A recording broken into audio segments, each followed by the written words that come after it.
Yep, that's right. Another camcorder.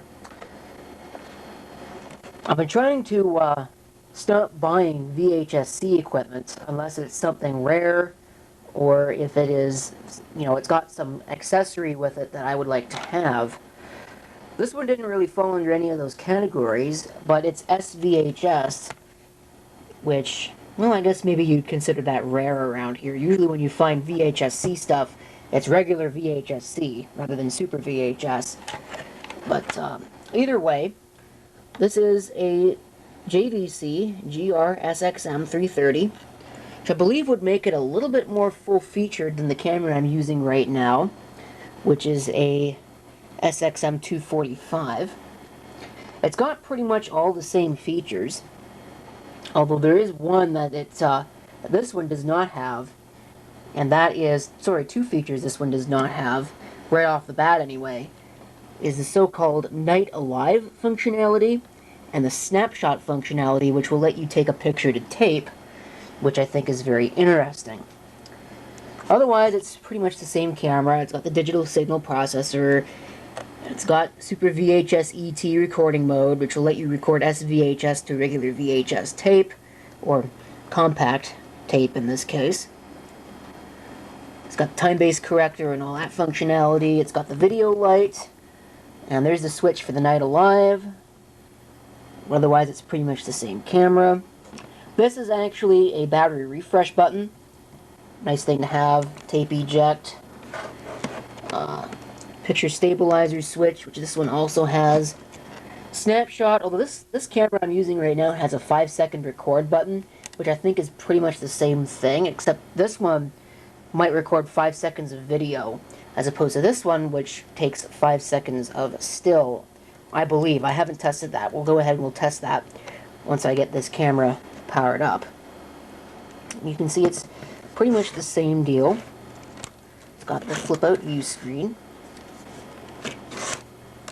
which is pretty much exactly the same as this one, except in the case of this camera here, this one actually works. On the camera I'm using right now, the view screen is dead, and I haven't really investigated why. And it's got the black and white viewfinder. It's not like other JVC camcorders. It doesn't use the 6-volt DC input or the attachment pack for the battery. In fact, my battery pack, my 6AA pack that I use for all my VHS-C cameras, won't work on these, which is really kind of irritating, but oh well, I guess it is what it is. It's still only mono audio, but you get S-video, and there's your DC input there. It uses the same power supply as this camcorder. I think it's a 13-volt DC input. We can go ahead and we can take a look at that. It's an 11-volt DC input. I take that back. As for when it was manufactured, well, I don't really know. I don't think this one has a date code on it either, unless you want to decode the serial number that's on there. But irrespective of all of that, it did come with a camera bag. But I will be honest with you, I threw the bag into the nearest dumpster after pulling everything out of it because the bag looked really bad. I don't know what happened to it. I don't even think I really want to know what happened to it, but it was all brown and rusty, and I don't really want to think about it too much. But it also came with the user's manual, which applies to all those different models. This is the warranty card. This is the same user's manual, but in French, and interestingly, they don't even mention the SX960 on this one. So that's kind of odd. I don't know if that's a typo, or an accident, or what. It also came with this, which has no relation to anything that I got. I didn't even see one of these. More evidence of yuck there. It came with a battery. I'm actually using it to record right now, and it seems to even be a good battery, which is amazing. And a tape with a little bit of video on it. I think this is actually a tape that was used in the store where the camera came from. You'll see what I mean when I go ahead and add the footage to the end of this video. But I think it's now time to go ahead. Okay, so maybe the battery isn't quite as good as I think it is. It's already down to 1 tick, and I haven't really done much with it.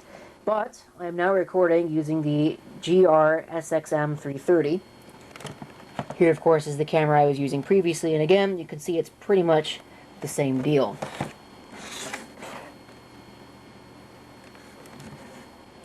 So we'll just go ahead and give it a quick test. I am using the viewfinder. I've heard that using the viewfinder is easier on the battery than the LCD screen, but I don't know if I really believe that.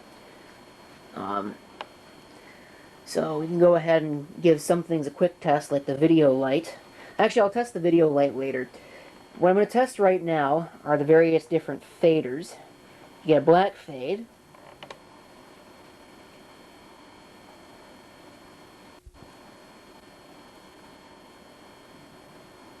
a mosaic fade, shutter fade,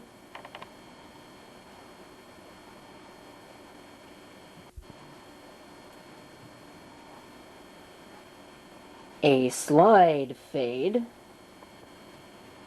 door fade,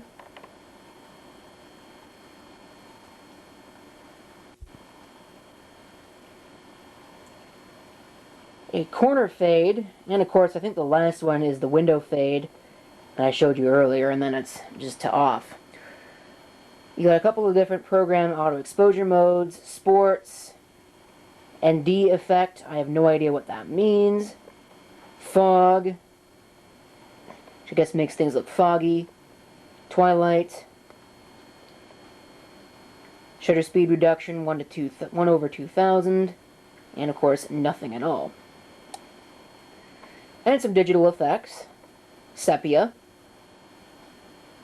which makes no difference on the camera screen, black and white, negative, mosaic, stretch, classic film, strobe, video echo, and that's it. And there's the night alive function. I will show you that here in just a bit. We'll go ahead and we'll give the zoom a quick little test.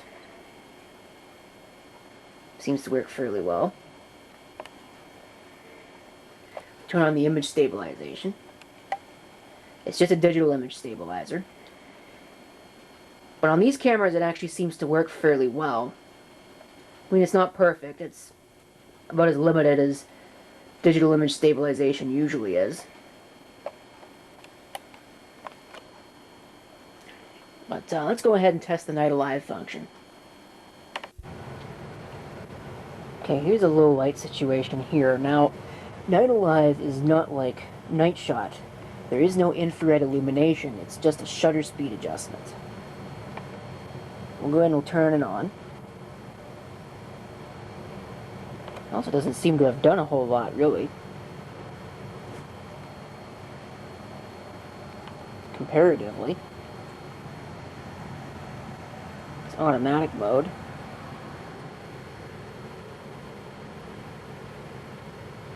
So you can see it slows down the shutter speed. It was 10 times.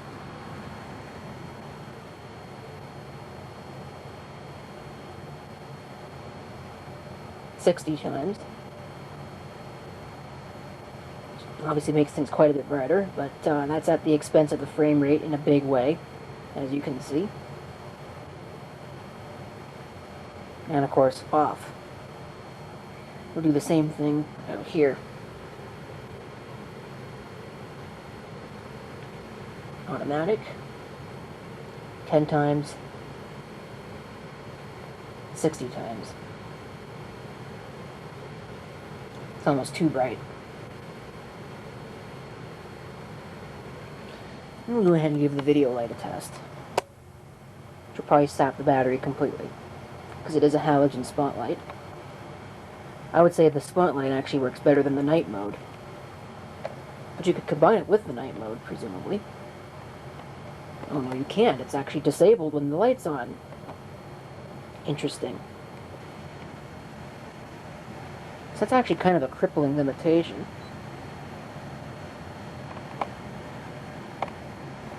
But, oh well, I guess.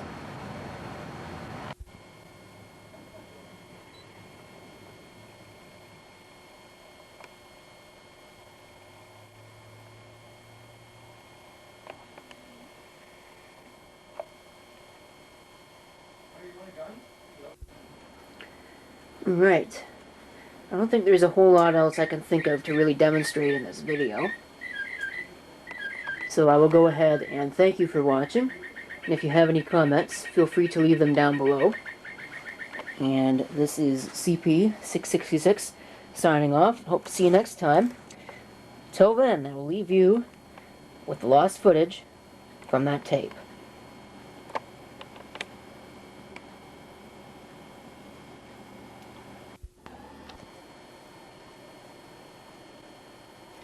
Oh yeah, and then I almost forgot to test out the snapshot functionality as well as the 5-second recording on the other unit. So I'm using the SXM330, so we'll test the snapshot first, and then we'll test out the 5-second recording and see if there is a difference, or if they are pretty much the same thing just with a different name. This is the snapshot function, where you get, and this is the 5-second recording, which is definitely not the same at all. So now that we have finally tested the last thing that I needed to test, we can go ahead and move on with the lost footage.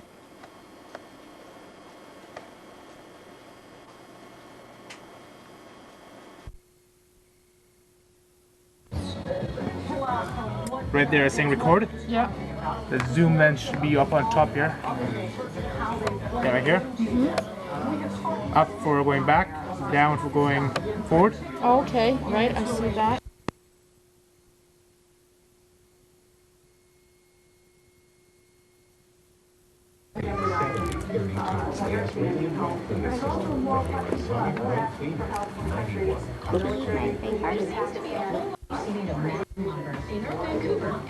Has anything going on? It's recording.